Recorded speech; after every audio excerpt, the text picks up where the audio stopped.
Blu-ray stacking up, yeah, the collection grows. Singing like nobody's watching, let the good times flow. Movies on repeat, yeah, he living that life. Great guy, big heart, yeah, he doing it right. Screen light glowing while the speakers bang. Sammy G vibing to the scenes and the frames. Love for the art, yeah, the passion stay true. From the first press play to the end credits roll. Hello all, welcome back to another video and welcome to Sammy G's World of Cinema. Today on the channel, guys, I'm back with a new video. My last video was my latest haul video.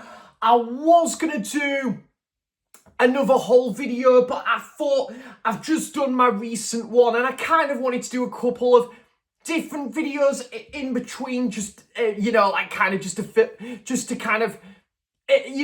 of vary with the content there. So yeah, just come back from Glasgow. Well, I came back from Glasgow a couple of days ago, but I was at my parents', had a great time. I'll talk more about that in my upcoming whole video, but my unwatched shelf upcoming episode of that as well. So yeah, but had a great time in Glasgow and at my parents', and I wanted to do something nice and chilled today, and I wanted to do kind of another spotlight video. Yeah, really having a good time with doing these like sort of videos, and it's good to kind of like do sort of like list videos of like films and that, and kind of give them a bit of a spotlight. So that's what I'm gonna do today on the channel.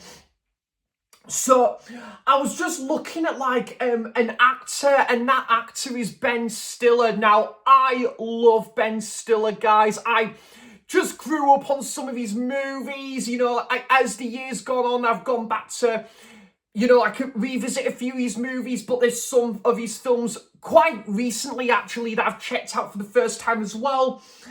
And also there's a couple of his films that I think has fallen under the radar a little bit because I just haven't stumbled upon them until literally today. Those films, I have ordered 2 DVD copies of, well, DVD copy per film, but there's a couple of films just to quickly mention, but I won't be talking a great deal about them today, only because I haven't seen them. But there's Brad Status and Permanent Midnight. They're 2 Ben Stiller films I have never heard of, but I saw them for both of those DVDs for good prices off eBay, so I thought I would, add them away into the basket, and just, really looking forward to checking out those films, and they've had positive feedback, and they seem to be a couple of quite underrated Ben Stiller films. But there's actually 5 other of these films that I just don't think gets talked about enough, and I think I would consider them to be underrated Ben Stiller films.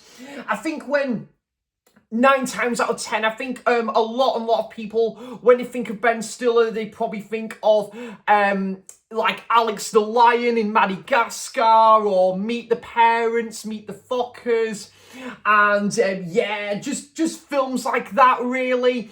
And obviously there's Something About Mary, you know, a lot of those like American comedies, which, don't get us wrong, guys, I really like a lot of those American comedies as well. I love a lot of those American comedies, and the ones Ben Stiller's in, I have really have enjoyed. Tropic Thunder was a first time watch recently, but I think there is actually a fair few of Ben Stiller's films I just think I would consider to be quite underrated, and I don't think gets that same kind of sort of like credit. And I think as well, I think there's just Ben Stiller, there's a lot more to him than just like, obviously, as much as I love Meet the Parents, Meet the Fockers, films like that, great fun movies like that, I just think there's a lot more to him in terms of like there's just some great like kind of drama in there, but also him as a director. So yeah, that's kind of what I wanted to do for this video. Anyways, enough waffling on. I'm going to get right into it with the first one. And I've gone actually for a rom-com, to be fair. And yeah, I just don't think this film gets talked about enough. And I would consider this to be massively underrated. Hard to come by on Blu-ray now. But I did watch this for the first time last year, and that is Our House with Ben Stiller and Drew Barrymore. I think this was directed by Danny DeVito. And yeah, this is such a fun time of a film that only clocks in just under 80 minutes, but short and sweet for this film. I don't think it needed to be any longer than that, but really enjoyable film, this one. Ben Stiller plays like this author. He's kind of got this new book in the pipeline. Him and his wife, played by Drew Barrymore, have just moved into this new apartment in New York, and they've got this kind of obnoxious, sort of really irritating neighbour, like this landlady, I think, that lives upstairs, and she's going through all she can to give this couple a real hard time, and just, you know, kind of just she's just making some insufferable decisions, and that's kind of putting a knock-on effect with this couple's like happy-go-lucky lives in this apartment. And it is just a little bit of a bittersweet rivalry there. And yeah, this is just so much fun, guys. If there's a film I could actually compare this to, it probably would be something like Bad Neighbours, or possibly the Christmas film Deck the Halls. It's got a similar bulk to it. The lady who plays the landlady, to be fair, she does a really good job. Ben Stiller on top form, and Drew Barrymore plays a great supporting role to this as well. And yeah, just set in this big house, which I do like, that big house, that big apartment setting. And there's just a lot of going for it. So yeah, that is the film Our House there in the middle of our street. And Ben Stiller, I believe his directorial debut film, and this came out in 1994, I think, and I got to give a massive shout out to Andy at Forgotten World of Movies, because I know Andy absolutely loves this film. And I think I watched this film, I think it was during COVID, or I think it might have when it first came onto Netflix a few years ago.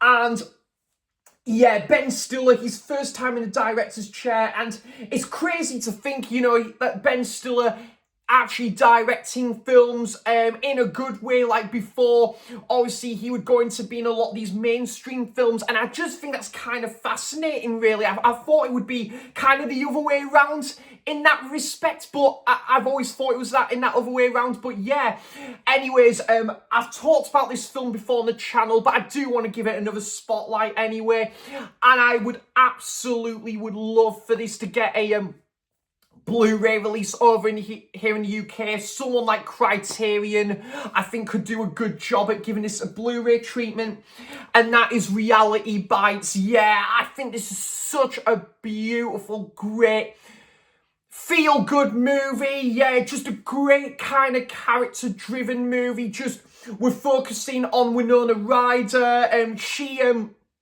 plays someone who's kind of in a little bit of a rocky relationship with this guy played by Ethan Hawke. I think this was a similar time Ethan Hawke was in the Before trilogy around this time as well. Of course, the Before trilogy, absolutely fantastic trio of films right there. And yeah, so Ethan Hawke plays someone who's in a band. I think he's like the lead guitarist, but he's kind of struggling. You know, like, obviously we're kind of finding work right away. That there's one job in this film where I think he sadly gets laid off, and then he's just kind of fed up with having to try go through job to job. But he does work, I think, in this like coffee shop, this coffee house. And yeah, he's trying to put things, he's kind of just trying to impress with his girlfriend, played by Winona Ryder, who I think's just graduated from like college or university in this film. And then she kind of has landed in a new job, I think, working for like this network company, like this executive, I think, for this like this network company. Her boss is quite arrogant, on a little bit the narcissistic side, and he's, yeah, character you just really don't like particularly one bit. But Ben Stiller, in the meantime, comes into this, and he's, like, yeah, he works for, I think, like, this MTV company. He works for MTV. He's, basically, like, he wants to kind of, help Winona Ryder get her, like, sort of creativity and documentaries side of things on the map, really. And yeah, he kind of really wants to push kind of sort of like getting her name out there, because she like loves to kind of create a documentary, social time with her friends and her family. And yeah, there's a really good like kind of message behind that as well. And then you find Winona Ryder starts to kind of have a bit of a thing for Ben Stiller's character in this. So yeah, great movie, guys. Really good stuff. I've seen this about 2 or 3 times now, and it is a good watch, that one. So that is Reality Bites. I've gone for a Noah Baumbach film. Admittedly, guys, there's some what I think gets like favourable reviews, but I do quite like this film. I've got a bit of a soft spot for it. I think compared to a lot of, you could say, Ben Stiller's films, but also Noah Baumbach films, I think this tends to fall a bit mid-tier, I think, but I really like it. I've got a soft spot for it, and I think it's just one of these cosy indie dramas that, you know me, guys, I'm all over those kind of indie dramas. They are my favourite kind of movies, and that is the film Greenberg with Ben Stiller and Greta Gerwig. I think you've got Jennifer Jason Leigh in there. And yeah, I think this is a fantastic little drama, this one, in my opinion. I just think this is so underrated. Again, I think it's kind of one, I think, that came around in 2010, and I think ever since it's been forgotten about a little bit. And yeah, I think Ben Stiller kind of starring in a kind of a more dramatic, serious role than this. He stars as someone who I think was in a band or worked for like this record company, and he had a panic attack. I think he had a nervous breakdown, and I think he wanted to just escape from all the stuff that's been going on, I think, in his personal life, like when he's living back in New York, so Roger Greenberg, he goes back to his brother's house in LA. He decides to house sit, look after his dog. And as well as that, he is acquainted with Greta Gerwig's character. And she kind of works, I think, for like Hollywood. And I think she works like part of this studio.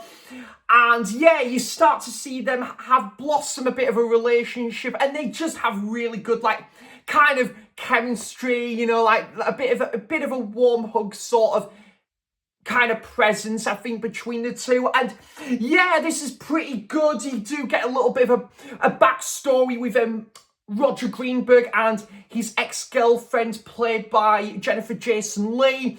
Also a really good, like, kind of supporting role from Rhys Evans, who every time I always hear that name, I always think of Spike from Notting Hill. He does play a really good, like, supporting role in this. There's kind of one kind of comedic scene in like this restaurant, and I think Ben Stiller, I think he's kind of just loses his shit because he didn't want this surprise party. I do remember there being a bit of comedy relief in there, but yeah, this is a good film, good soundtrack as well, and yeah, I just think it is a really kind of a decent kind of character study. I think if you like something like Silver Linings Playbook from David O. Russell, I think if you like that sort of film, I think you might like this one as well. So that is Greenberg there. A film that I literally only watched like earlier on in the year, and gotta give a massive shout out to Ollie, because Ollie was the one I think that kind of put me onto this film. And yeah, talking of David O. Russell, this is a film that David O. Russell directs as well, and that is the film Flirting with Disaster. So yeah, I think this one came out, I think it was 1996 or 97.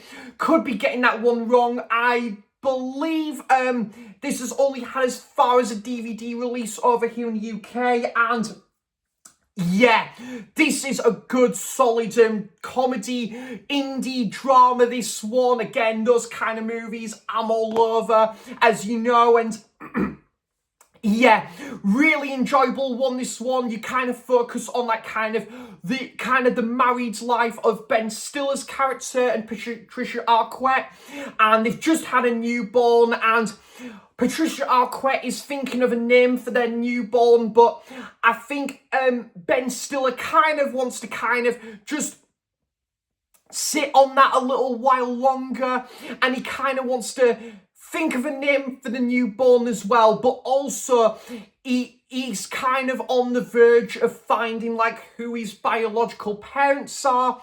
So he comes across like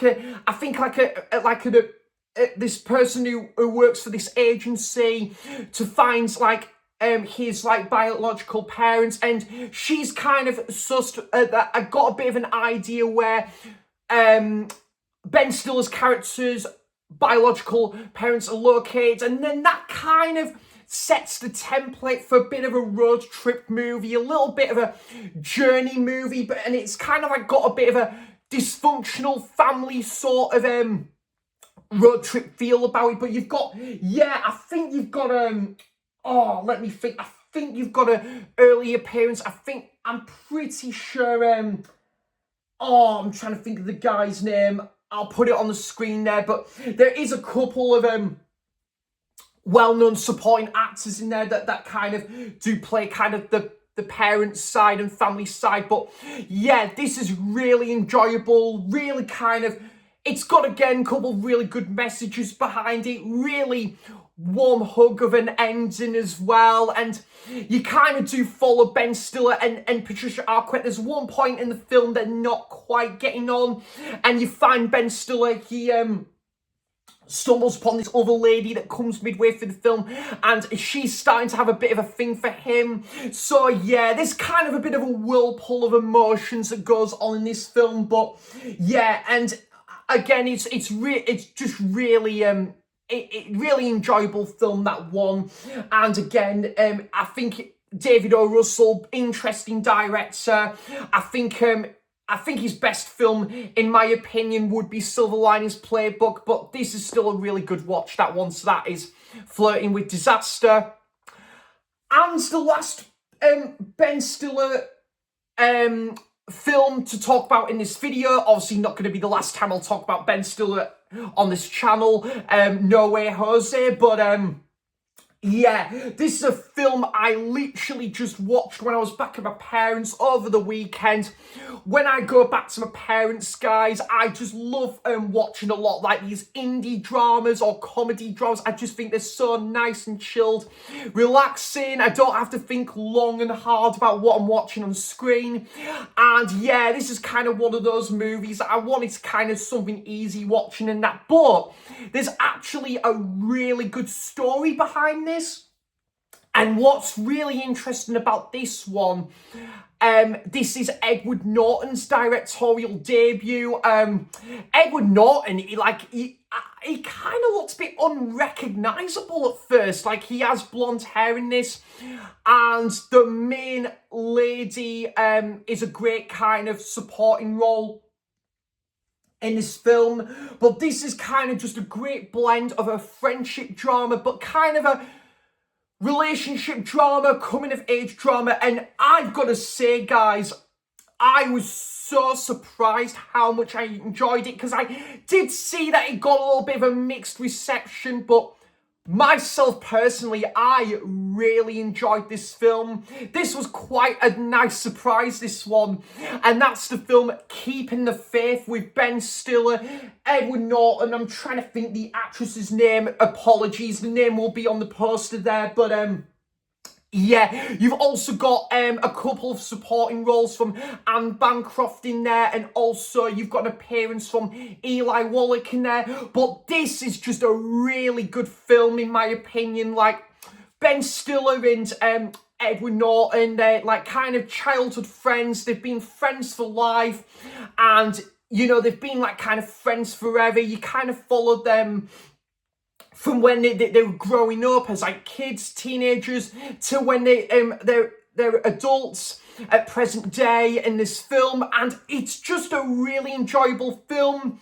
I kind of like how the film is narrated. He's kind of focusing from Edward Norton's point of view, and he's kind of giving his like backstory when he's like at this bar. He talks to the bartender in the opening scene about his kind of backstory about this girl he once loved, and like about his childhood, but then like years later when he kind of reunites with her again, and I just really like that. But also what I love about this film the most, to be honest, I love the New York setting, the New York vibrancy. That, like, honestly, guys, this film has just speaks volumes of just the kind of the beauty and the great scenery, and just, you know, like the iconic locations of New York in this film. And it is just it's just a really good hangout movie. You know, I just love kind of when you're focusing on, say, one point Edward Norton and this main lady, they'd just be going around Central Park, and yeah, Ben Stiller and Edward Norton, they'd be hanging around by the Bronx. I really liked about this film as well, I think it's like set around 4 seasons. There's one really great scene where there's like this party, and I think it's New Year's Eve and that, and admittedly, I don't think this film needed to be near on 2 hours. I think possibly could have trimmed it down by 10 minutes, but that's kind of my only complaint, to be honest. Yeah, it's just an interesting story, like Ben Stiller and Edward Norton. You're following them when they're older. They're both priests, and each kind of, you know, that they kind of each got their own like running their own like Sunday services as priests, and they're kind of doing something different as well. They kind of got each different styles of like of when leading this Sunday service. They kind of like to have a little bit of kind of, they have a bit of kind of a bit of it, like kind of a bit of a sing song, or there'd be a choir involved, and yeah, they kind of each got like engaging ways of kind of styles in this film of when they're kind of leading this Sunday service. And yeah, really enjoyable and very interesting when you see they're kind of the main lady who they kind of were way back when childhood friends with, and she comes back into the city after 16 years that they haven't seen her, and she's just again, I think she works kind of like for this like this kind of this business, and yeah, she's got like kind of a new working role there, and it's just a good film, that one. And yeah, I would say if you do like Reality Bites and Greenberg, and also Flirting with Disaster, I would highly recommend this film as well. There's one quite comedic scene, actually. Something goes tits up, and basically there's just like something that happens along the aisle, and something actually accidentally catches fire by mistake, and they've got to try and put the fire out. There's one quite comedic scene there along the aisle, and yeah, they're quite a funny scene at the start of this film, but really enjoyable film, this one. So that is Keeping the Faith. So that's it, guys. That has been 5 underrated Ben Stiller movies, and again, there's a fair few more Ben Stiller films I just haven't got onto yet. Like, I think it's Adam's Status. There is Permanent Midnight, but also Our Friends and Neighbours. I think there's a film called Fresh Horses, I think Ben Stiller's in. So there's still a fair few Ben Stiller films I'm kind of just scratching the surface with, and just wanting to kind of get myself clued up on. But I thought I would still make a video with spotlighting 5 of these films I would consider to be underrated. So yeah, guys, do let me know in the comments down below, what's your thoughts on Ben Stiller as an actor and a director? Have you seen any of these movies, and what's your thoughts on them? I would love to know all of that good stuff in the comments down below there. So thanks for watching, cheers for stopping by, and until next time, I'll see you for the next video. Bye bye, take care, guys, see you shortly. It's Ollie and Sammy G in the house, talking shit. watching flicks. Sam can't sing, but he is nearly good at it. All he does the dancing, Sam is entrancing. Sam has added another one to the collection today. In conclusion, today has been a great day.